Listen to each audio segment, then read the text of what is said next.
왕궁 맡은 자, 그러니까 비서실장 정도, 오른팔 정도 되는 그런 사람이었죠. 예.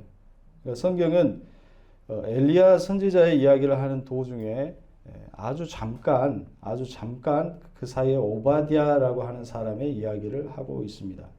우리는 성경을 읽을 때 엘리야의 그 갈멜산 사건, 불이 하늘에서 내려서 바알 선지자와 아세라 선지자 850명을 이렇게 처단했던 그 사건을 우리는 기억하지만은 이 오바댜라고 하는 사람이 성경에 있었는지 잘 모르는 사람들은 많이 있습니다.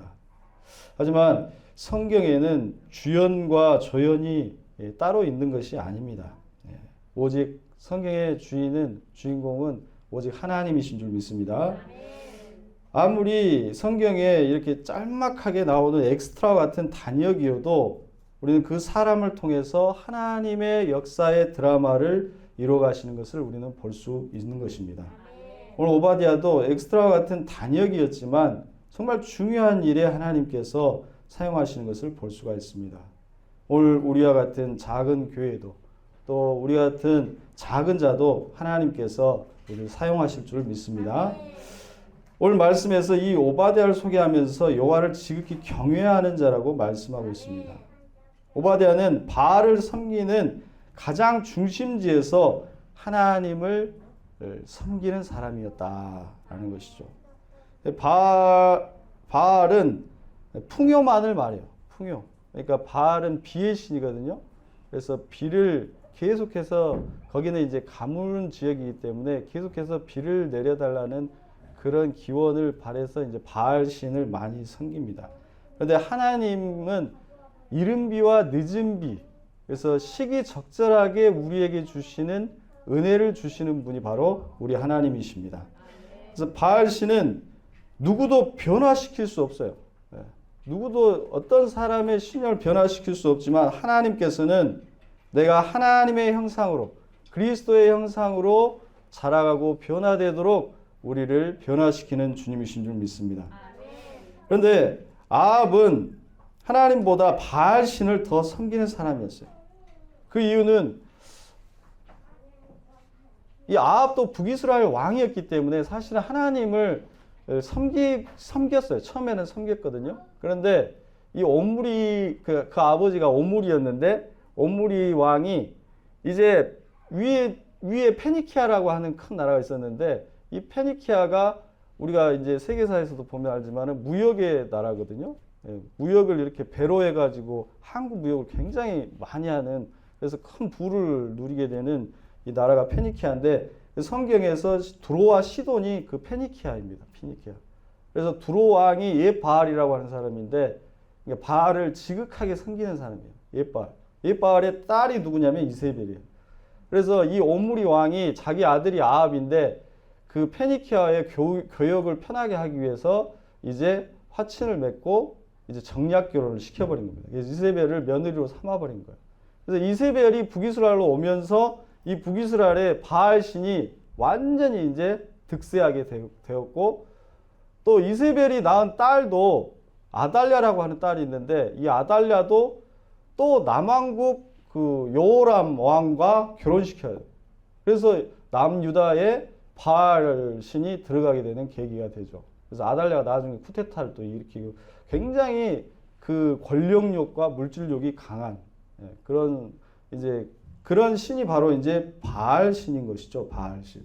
그래서 이 바알 신을 이제 믿고 있었기 때문에 4절에도 보면 이세벨이 여호와의 선지자들을 박해했다라고 기록하고 있습니다. 그래서 성경은 이세벨이라고 하는 이름을 사용하고 있는데 본래는 학자들은 이제벨이었을 것이다라고 생각을 해요. 왜냐하면은 이세벨이라고 하는 히브리어는 그 나는 똥이다라는 거거든요. 그 이름의 의미가 나는 똥이다. 근데 이제벨은 제불 그러니까 바알의 자녀라는 뜻이 있기 때문에 원래는 이제벨이었는데 성경의 기자가 이세벨이라고 바꾸었을 것이다라고 이제 보는 것이죠.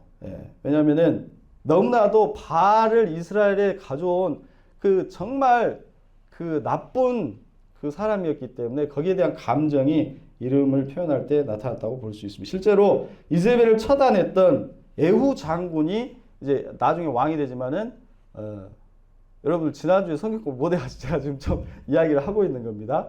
예, 그래서 예후 장군이 이세벨을 처단을 해요. 예, 그런데 처단하고 나서 이제 백성들을 다 모아놓고 이렇게 이야기합니다. 난 그 아합과 이세벨은 바알을 조금 섬겼지만은 나는 바알을 훨씬 더 많이 섬기겠다. 그래서 바알을 섬기는 자는 다 나오너라 라고 공포를 합니다. 그래서 저 예후도 바알을 섬긴가 보다 해가지고 바알 신당으로 엄청난 사람들이 모이게 돼요. 그래서 너도 나도 예후왕한테 잘 보이고 또 바알 신에게 잘 보이기 위해서 너도 나도 다 모이게 됩니다. 근데 그때 그렇게 다 모였을 때 예후가 이제 바알의 목상을 쳐버리고 거기를 불살라버리고 거기에서 이제 뛰쳐나온 사람들 다 몰살시켜요. 그리고 나서 그 바알 신당을 변속관으로 만들었더라. 그런 말씀이 있습니다. 그래서 바알 신을 가져왔던 이세벨에게 치욕을 주기 위해서 이름을 나는 똥이다 라는 이름으로 바꾸고 바알 신당을 변속관으로 만든 것이 아닌가 그런 생각이 듭니다. 이와 같이 아합 왕과 이세벨 시대에 가장 극렬하게 바알 신을 섬겼습니다. 그런데 오바댜는 그 아합 왕의 신복이었어요. 오바댜. 그런데 동시에 이 오바댜는 하나님을 지극히 경외해요. 이 오바댜를 통해서 이세벨의 핍박에 다 죽을 수밖에 없었던 하나님의 선지자 100명을 살렸다라는 이야기를 하고 있어요. 오늘 말씀 봐보십시오. 이세벨 4절에 이세벨이 선지자들을 멸할 때 오바댜가 선지자 100명을 데리고 가지고 50명씩 굴에다 숨기고 떡과 물을 먹였더라. 그러니까 50명이 발각되면 50명이 다 죽는 거예요. 근데 선지자들은 다 사라져 버리잖아요. 그러니까 이 오바댜가 지혜를 발휘해 가지고 또 다른 굴에 또 더 이제 찾기 어려운 굴에다 또 50명. 이렇게 해서 하나님의 선지자들을 이렇게 남겨두기 위해서 그런 이제 노력을 했다라고 하는 것이죠. 오바댜는 선지자가 아니었습니다. 그는 제사장도 아니었습니다. 그는 단지 평신도 직장인이었어요. 그냥 어떻게 보면은 그 직업인이었죠. 직업을 가지. 그런 신앙을 가졌지만 동시에 세속의 일을 해서 먹고 살아야 하는 직장인 평신도였던 것입니다. 그러니까 오늘날 여러분의 그런 어떤 모습들과 굉장히 비슷한 모습이 오바댜 가운데 있는 것이죠. 그런데 그는 바알을 극렬히 섬기는 아합 왕이라고 할지라도 그런 종으로 아합 밑에서 왕국에 관련된 일을 굉장히 성실하게 했다라고 합니다. 아합 왕 밑에서 아주 성실하게 해서 신임을 얻어가지고 왕국 맡은 자의 자리까지 올라가게 된 것입니다. 그가 얼마나 신임을 얻었는지 오늘 말씀을 보십시오. 물을 찾을 때 기근이 들어서 물을 찾을 때 누구를 불러요? 오바댜를 부르고 있습니다. 왜냐하면 이 사람 믿을 만한 사람이기 때문에. 그런 정직하고 성실했기 때문에 아합의 신임을 얻었다라는 것을 알 수가 있습니다. 오바댜는 아합의 종이었지만 또한 아합이 엘리야를 만날 수 있도록 중개 역할을 하기도 해요. 오늘 말씀 뒤쪽에 보면 그게 나옵니다. 이 오바댜의 중개 역할, 엘리야를 만나도록 이렇게 만남을 주선해 주는 거죠. 이 중개 역할을 통해서 결국 갈멜산에서 바알의 선지자들을 처단할 수 있게 됩니다. 이와 같이 오바댜의 숨은 신앙은 잘 드러나지는 않지만 엘리야 못지않게 하나님의 중요한 사역을 감당하고 있다는 것을 우리는 알 수가 있는 것입니다. 엘리야는 바알의 제사장 850명을 없앨 수는 있었지만 이세벨이 하나님의 선지자들을 핍박하고 죽일 때 엘리야는 100명의 하나님의 선지자들을 살릴 수는 없었습니다. 그가 할 수 있는 일은 아니었어요. 그거는 하나님의 선지자들을 굴 속에 숨기고 먹을 것을 가져다는 사람 누구냐? 바로 오바댜였다. 오바댜였어요. 이 오바댜는 왕국 맡은 자로 자신의 직책을 이용해서 하나님의 선지자들을 살릴 수가 있었다. 위험에도 불구하고 엘리야는 오히려 이세벨이 자신을 죽이려 한다는 이야기를 듣고 도망해서 부엘세바까지 내려가요. 도망갑니다. 도망갔다고 기록하고 있어요. 19장에. 거기에 광야로 가서 로뎀나무 아래에서 죽기를 청하여 나는 내 조상보다 못합니다. 내 생명을 데리고 가십시오. 그렇게 하나님 앞에 고백합니다. 그때 천사가 와서 어루만지며 숯불에 구운 떡과 물 한 병을 가져다 주고 일어나 먹으며 일어나라. 그래서 일으켜 세워주십니다. 엘리야가 이세벨을 피해서 도망한 것은 왜 그랬냐? 자신만 남았다고 생각했기 때문에. 그러니까 이제 나까지 죽게 되면은 이제 모든 선지자가 다 죽게 될 것이라고 생각했던 것이죠. 그래서 엘리야가 40주 40야를 걸어서 호렙산에 도착해서 한 굴에 들어가서 기도를 합니다. 그래서 이제 바알 선지자 850명을 쓰러뜨렸던 불 가운데 불이 막 일어나요. 그 불 가운데서 하나님의 음성을 듣고자 했을 때 하나님의 음성이 들리지가 않습니다. 그리고 강한 바람이 불어와서 그 가운데 계신가 했더니 그 가운데도 안 계십니다. 강한 지진이 또 일어나요. 하나님의 임재거든요. 이 지진이라고 하는 건 성경에서. 지진이 일어나서 하나님이 강력하게 임재하시나 보다 생각했는데 그 가운데서도 임재하시지 않아요. 그런데 그 모든 것들이 지나가게 되고 아주 작은 세미한 음성이 들려요. 아주 작은 세미한 음성 가운데서 그 하나님의 음성이 들려옵니다. 엘리야야, 엘리야야, 네가 어찌하여 여기 있느냐? 네가 어찌하여 여기 있느냐? 이 말씀은 어찌하여 나를 여기에서 찾느냐라고 하는 말씀이기도 합니다. 그러니까 하나님은 호렙산에만 계시는 것이 아니고 하나님은 아합 왕과 이세벨에게 고통받는 그 고통받는 백성들 가운데 있다라는 것을 말씀해주고 있는 것입니다. 너는 그들과 함께 해야지. 왜 여기 와서 나를 찾고 있느냐? 그렇게 물으시는 거예요. 엘리야는 대답합니다. 하나님, 이세벨이 주의 선지자들을 다 죽였습니다. 오직 나만 남아 있는데 내 생명까지도 찾고 있습니다. 그래서 도망온 겁니다. 그때 하나님께서 엘리야에게 말씀하십니다. 19장 18절에 그러나 내가 이스라엘 가운데 바알에 무릎 꿇지 않고 바알에 입맞추지 않는 7,000명을 남겨두었다. 너만 있는 것이 아니고 7,000명을 남겨두었다. 그 말씀을 들은 엘리야는 망치로 크게 한 대 탕 때려 맞은 것처럼 충격을 입게 됩니다. 내가 하나님의 일을 홀로 감당하고 있다라고 생각했는데, 내가 아니면 이 일을 할 수 없다라고 생각했는데 그게 아니라 하나님은 많은 사람들을 통해서 그 하나님의 일을 이루어가고 계시다라고 하는 것을 그에게 깨닫게 해주십니다. 거기에는 평신도 신앙인 오바댜도 포함되어 있었을 것입니다. 또 거기에는 조금 더 뒤에 나오는 나아만 장군의 여종이었던 히브리 아이도 포함되어 있었을 것입니다. 만일 나아만 장군의 문둥병에 대해서 엘리사 선지자를 만나라고 중개 역할을 해준 히브리 여종이 없었다라고 한다면 열왕기 하에 나오죠.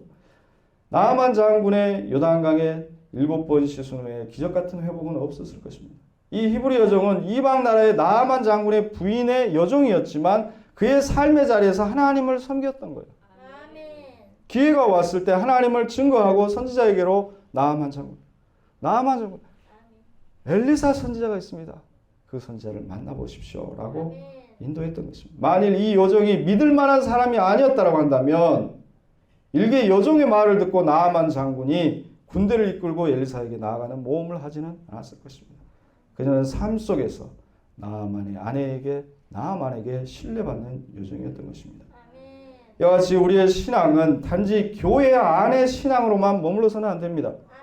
물론 우리가 오늘 이렇게 함께 예배드리는 이 모이는 교회, 이 모이는 교회거든요. 교회는 건물이 아닙니다.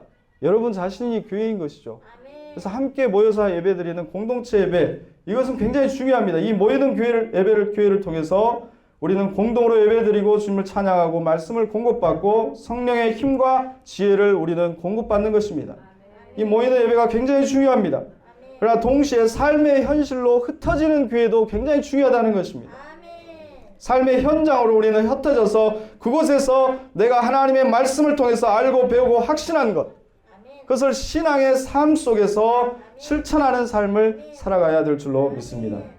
그래서 베드로전서 2장 9절에 베드로는 우리만 사도고 우리만 제사장이 아니라 바로 너희는 왕같은 제사장들이요 거룩한 나라요 그의 소유가 된 백성이니 이는 너희를 어두운 데서 불러내어 그의 귀한 빛에 들어가신 이의 아름다운 덕을 선포하게 하려 하심이라고 말씀합니다. 오늘 말씀에서 오바댜는 충분히 하나님을 경외하는 것을 포기하고 바알신을 섬기는 삶을 살 수도 있었습니다. 그의 삶의 현실이 그랬기 때문에 어쩌면 사람들이 아함 왕 밑에서 일하는 것을 두고도 손가락질했을 것입니다. 아합에게 찰부해서 출세하려고 한다고 손가락질했을지도 모릅니다. 실제로 그렇게 사는 것이 그의 출세길에는 훨씬 도움이 되었을 것입니다. 그러나 오바댜는 그렇게 하지 않고 하나님을 끝까지 붙들고 하나님을 경외하는 삶을 그의 삶의 현장 속에서 그렇게 살아냈다라는 것입니다. 그것은 엘리야가 하나님만을 섬기는 것과는 또 다른 차원의 신앙이었어요. 왜냐하면 엘리야는 늘 하나님과 가까이 있었잖아요. 목회자들은 하나님과 가까이 있는 것처럼 마찬가지로 엘리야는 늘 하나님과 가까이 있었지만 오바댜의 곁에는 누가 있어요? 아합과 이세벨이 있는 것입니다. 그리고 오히려 바알 신당을 섬기는 사람들이 훨씬 더 많았습니다. 그러한 가운데 하나님을 섬긴다는 것은 어쩌면 훨씬 더 어려운 일이었을지도 모르겠습니다. 오바댜의 신앙은 현실 속에서, 광야 같은 현실 속에서, 세속의 현실 속에서 도피하는 신앙이 아닌 세속의 현실 속에서 자신에게 주어진 직업의 현실 속에서 하나님을 섬기며 나아갔던 그런 신앙인 줄 믿습니다. 오늘날 성도 여러분의 삶의 자리에서 하나님을 섬기며 살아가는 것이 얼마나 힘든 것인지 오늘 말씀 묵상하면서 그것을 느끼게 됩니다. 정말로 이 세상 속에서 그 하나님의 복음을 가지고 세상 속에서 소금으로 살아가는 삶, 그것을 하나님께서는 기뻐하시는 줄로 믿습니다. 최근에 우리 교회 블로그와 홈페이지를 만들어 주시겠다는 그 분을 제가 만났었죠. 그래서 그분은 서울에 사시는데 벤윤이라는 애칭을 가지고 있는 그 페이스북 친구인데요. 그분은 대기업 웹 디자이너를 이렇게 하시다가 이제 그만두고 개인 창업을 이렇게 했습니다. 그래서 평소에 개척교회 목사님들이 개척교회가 홈페이지가 없다는 것을 이제 알고 좀 이렇게 도와주기 위해서 이렇게 연결이 돼가지고 저희 교회도 이렇게 만들어 주셨습니다. 그런데 어느 날 저에게 목사님 제가 가난 신도인데 그러니까 교회는 이제 안 나가는 것 같아요. 교회에서 큰 상처를 받아가지고 교회를 나가지 않고 이제 유튜브로만 예배를 드리는 상황인데 제가 좀 신앙 상담을 좀 목사님께 해도 되겠습니까? 라고 하더라고요. 그래서 제가 괜찮다고 했더니 자매님이 고민을 털어놓더라고요. 왜냐면 제가 웹 디자인 계통에서 이렇게 일을 하는데 함께 일하는 사람들이 대부분 불교인이라는 거예요. 불교인들이 되게 많다. 그래서 때로는 의견의 마찰을 많이 겪고 그것이 저의 마음을 상하게 할 때 저의 영적인 부분까지, 영적인 상태에까지 영향을 미치는 것을 많이 느낀다는 것입니다. 그래서 그런 관계들을 좀 정리하고 신앙을 가진 웹 디자이너들을 찾아서 그들과 함께 일하는 것이 낫지 않겠느냐라는 생각을 하게 된다고 고민을 털어놨습니다. 그래서 저는 그 자매님에게 여러 가지 얘기들을 많이 했지만은 핵심적으로는 그 불교인들이 웹 디자인 실력이 떨어지냐라고 했더니 그건 아니라고 그러더라고요.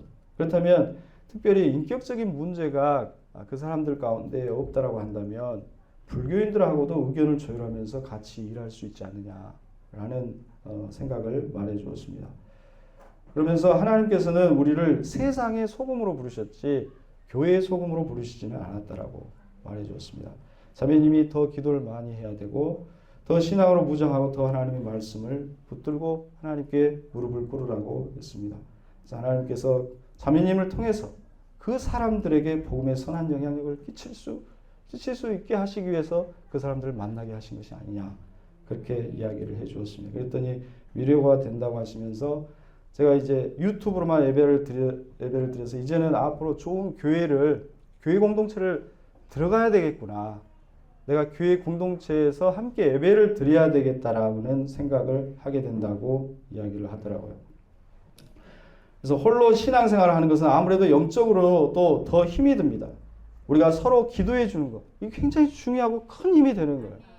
네. 서로 중보해 주는 것, 공동체 예배를 통해서 힘을 얻고 세상 속에 또 나가서 소금과 빛으로 살아가야 될 줄로 믿습니다. 우리는 우리 안에서만 거룩한 교회가 아니라 세상 속에서 거룩한 교회로서 살아가야 하겠습니다. 마틴 루터는 우리에게 주신 직업은 하나님의 소명으로서 주어진 것이라고 말씀합니다.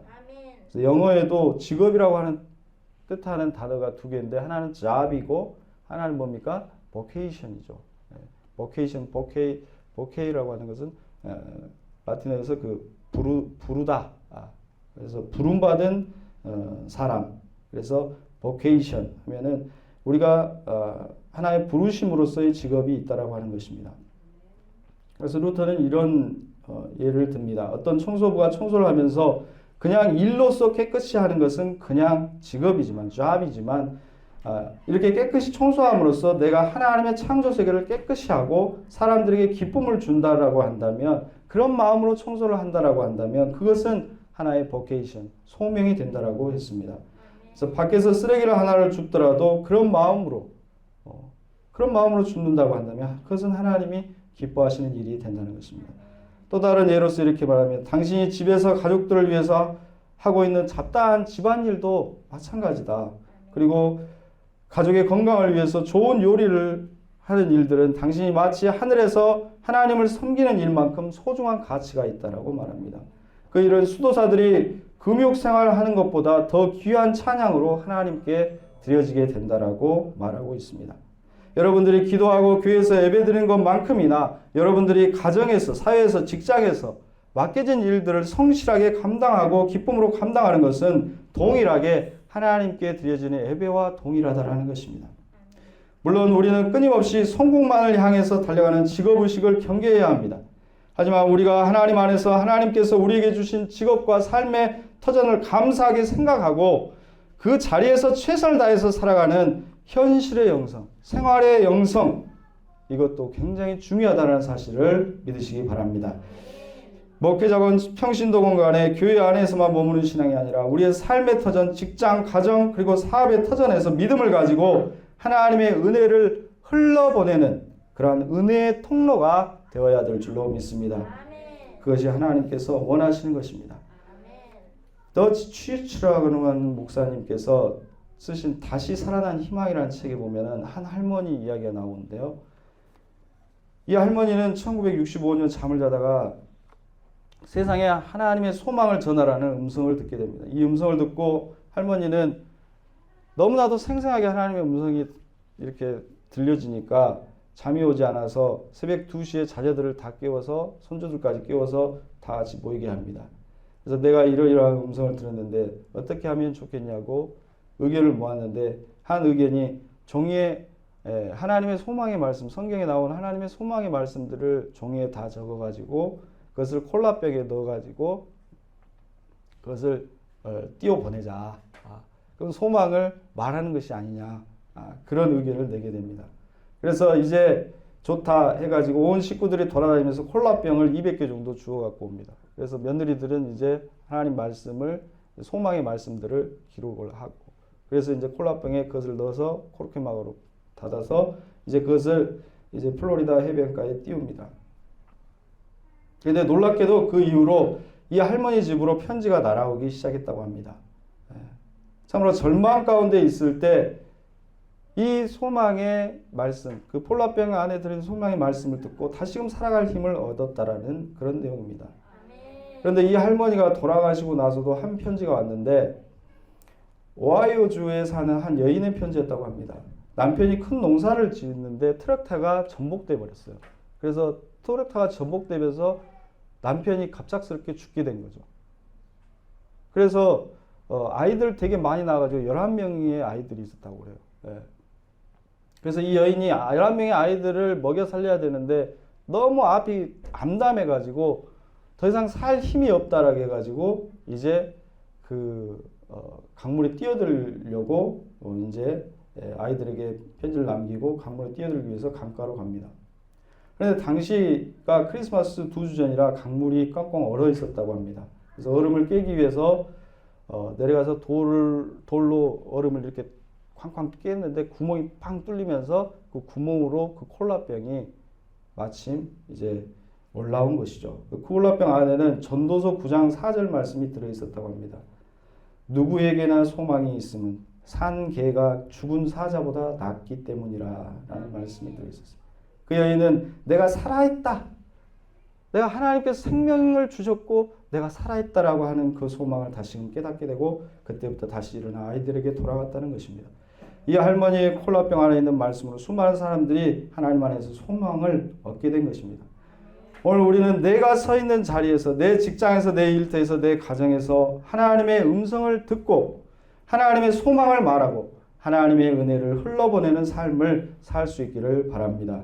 그 자리에서 하나님께서 축복하시고 그 자리를 하나님께서 축복하시고 여러분을 사용하시며 여러분에게 큰 은혜와 기쁨을 허락해 주실 줄로 믿습니다. 기도하겠습니다. 사랑의 하나님 감사합니다.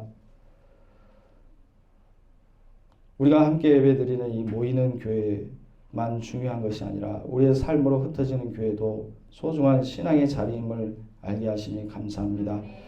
내가 살아가는 삶의 자리가 어느 곳이라고 할지라도 그곳에서 하나님을 섬기는 자가 되게 하시고 더욱 기도하게 하시고 더 많이 춤을 붙들게 하시고 그곳에서 하나님의 소망을 드러내며 그리스도의 사랑을 증거하며 하나님의 은혜를 흘러보내는 축복의 통로가 다 되게 하여 주시옵소서. 우리가 땀 흘려서 얻는 정직한 결실을 맺게 하시고 하나님의 지혜와 성실하심으로 어디에서건 소금과 빛의 역할을 감당할 수 있도록 힘과 지혜와 능력을 더하여 주옵소서. 물론 우리가 살아가는 세상이 만만치 않지만 그 세상을 포기하지 않고 세상 속으로 더 들어가게 하시고 성육신 하신 그리스도의 사랑과 같이 우리도 세상 속으로 들어가서 세상 안에서 영혼을 품고 또 생명을 잉태하는 그러한 그리스도의 사명을 감당할 수 있는 믿음의 백성들이 다 되게 하여 주시옵소서. 주님께서 한 분 한 분의 삶의 자리를 축복하여 주시옵소서. 함께할 줄 믿사옵고 예수 그리스도의 이름으로 기도드리옵나이다. 아멘.